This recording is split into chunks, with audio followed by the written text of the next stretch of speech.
GFMS TV.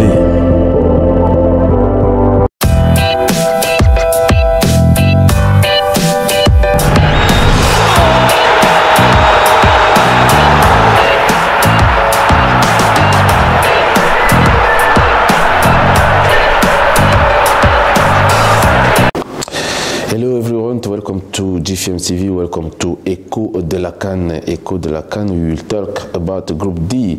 Group D with Egypt, Guinée-Bissau, Nigeria and Sudan.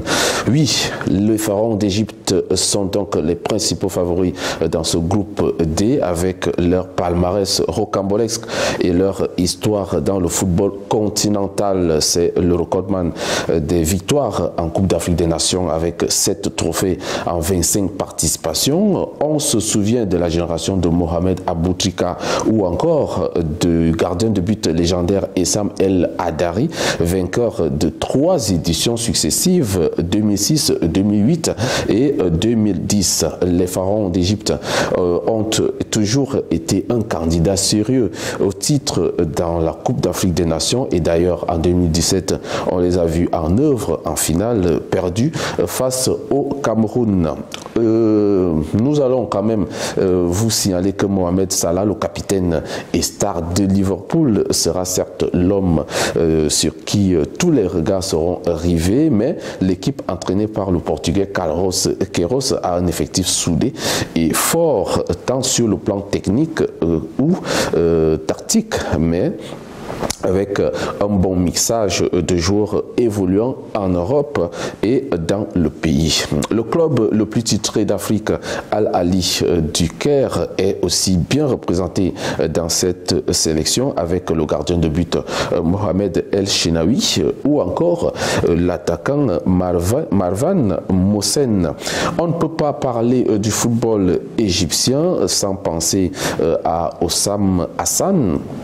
Hossam Hassan, qui est donc le meilleur buteur de l'histoire de l'équipe d'Égypte de football avec 69 réalisations. L'objectif est donc d'aller chercher la 8e couronne dans cette 33e édition de la Coupe d'Afrique des Nations pour Mohamed Salah et ses coéquipiers pour rester au sommet du football africain. Et tout commence donc dès ce mardi face au Nigeria, un autre potentiel candidat au titre, le Nigeria qui sera probablement le principal challenger des pharaons d'Égypte dans ce groupe D.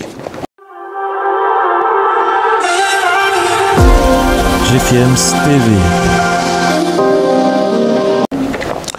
Nous allons, n'est-ce pas, aborder le sujet lié aux Super Eagles du Nigeria. Les Super Eagles du Nigeria dans ce groupe D sont donc, comme je l'ai dit tantôt, les challengers des pharaons d'Égypte. L'équipe entraînée par Augustine Eguavoen est certes orpheline de son buteur de Naples, Victor Osimhen, blessé, mais peut se rabattre sur son collectif et des joueurs comme Ahmed Moussa, qui est très expérimenté d'ailleurs et qui a joué plusieurs Coupes d'Afrique des Nations. L'attaquant de Chelsea, Kelechi Iheanacho, est aussi un joueur sur qui l'entraîneur Eguavoen va compter, ou encore Samuel Chukwueze, la star de Villarreal, arrivé donc à Garoua il y a quelques jours pour prendre leur quartier dans leur hôtel. Les Super Eagles du Nigeria ont participé à 19 phases finales de la Coupe d'Afrique des Nations avec à la clé 3 victoires. C'était en 1994, 1998 et 2014. Une 4e étoile fera donc le bonheur de tout un peuple amoureux du football et prêt à aller jusqu'au bout dans la compétition. Des joueurs comme Rachidi Yekini, de regretter mémoire, meilleur buteur de la sélection avec 37 buts, ou encore Augustine Okocha, pourquoi pas Mwanko Kanu, qui ont écrit des belles pages du football nigérian, tant sur le plan national, continental ou encore dans leur club, vont donc être là pour soutenir leurs jeunes frères. On va également noter que on va d'ailleurs noter que le Nigeria va, n'est-ce pas, affronter des équipes comme le Soudan ou la Guinée-Bissau et encore l'Égypte qui, n'est-ce pas, sera l'un des favoris dans ce groupe et pourquoi pas de toute la compétition. Le choc contre l'Égypte de ce mardi sera donc un véritable test pour Augustin Eguavoen et ses poulains pour juger notamment non seulement le niveau du groupe mais aussi la capacité à aller plus loin dans la compétition. On va aussi parler d'une autre équipe dans ce groupe D, c'est le Soudan. Le Soudan qui est à sa 9e phase finale de la Coupe d'Afrique des Nations avec une victoire, c'était en 1970. Même si le football soudanais n'est pas assez connu, il faut dire que les clubs comme Al-Merrek ou encore Al-Hilal Omdurman font déjà la fierté de ce pays avec leur présence régulière en compétition continentale, notamment en phase de groupe des Champions League ou encore en coupe de la CAF. On peut d'ailleurs pas négliger ce football, sachant que le gardien de but international ivoirien, Sylvain Gbou, s'y éjourne dans le club Wolkité Ketema. C'est donc d'ailleurs une preuve que ce championnat regorge beaucoup de joueurs étrangers et internationaux. Le Soudan a des joueurs pas très connus, mais affichera certainement une image plutôt respectable au cours de ces matchs de poule. Classé 123e au classement, on ne saurait les classer devant le Nigeria ou encore l'Égypte, les dinosaures de ce groupe D, mais ils peuvent jouer les arbitres. Il faut noter que le Soudan a atteint les demi-finales de la Coupe d'Afrique des Nations en 1957 et puis la finale en 1959 pour finalement la gagner en 1970. Bien que les choses aient évolué, il faudra faire attention à cette équipe qui viendra jouer les troubles faits dans ce groupe et pourquoi pas essayer de déjouer les pronostics. Mais le match de ce mardi face à la Guinée-Bissau doit passer par une victoire pour aborder au mieux les deux autres rencontres. Terminons, chers abonnés, par la Guinée-Bissau. La Guinée-Bissau qui a donc 3 participations à la Coupe d'Afrique des Nations.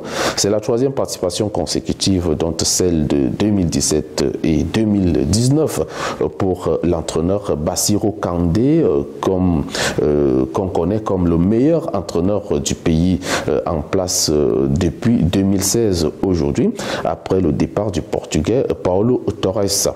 Bassirou Kandé a su bâtir une équipe solide, unie autour d'un collectif animé par des joueurs comme l'attaquant de Troyes, Mama Baldé, le défenseur de Trabzonspor, Edouard Miguel, ou encore Norberto Bersikwe et Gomez Betonkal, très connu sous le nom de Beto. Il joue pour Portimonense, c'est au Portugal. Cette équipe joue ensemble depuis plusieurs années, ça il faut le dire, et peut se positionner en véritable outsider dans ce groupe. Les Durtus, comme on les appelle d'ailleurs, ne seront pas au Cameroun en balade de santé, mais avec pour objectif au moins de passer le premier tour. Puis ce sera d'ailleurs une première dans l'histoire du football de ce pays, classé 109e mondial. La Guinée-Bissau va démarrer sa compétition par une confrontation ce mardi face au Soudan, avec pour objectif de prendre les 3 points qui permettra, n'est-ce pas, à Bassirou Kandé et à ses éléments de mieux se positionner avant d'affronter les ténors de ce groupe, à savoir l'Égypte et le Nigeria. Ces 2 équipes devront d'ailleurs bien se tenir pour éviter une éventuelle surprise. Alors, c'était Écho de la CAN de ce mercredi vous a donc amené en balade dans le groupe D, savoir un peu qu'est-ce qu'il en est de ces 4 équipes. À vous maintenant de faire vos différents pronostics et de voir quelles sont les 2 équipes qui sortiront du lot pour le 2e tour. Rendez-vous vendredi pour la place au groupe E, le groupe E, dont on aura, n'est-ce pas, le plaisir de vous détailler le contenu. Portez-vous bien, je vous embrasse très fort, ça a été un plaisir d'être parmi vous. N'oubliez pas, abonnez-vous sur YouTube massivement pour ne manquer aucune de nos vidéos. Il y a aussi la page Facebook et Instagram. Ciao.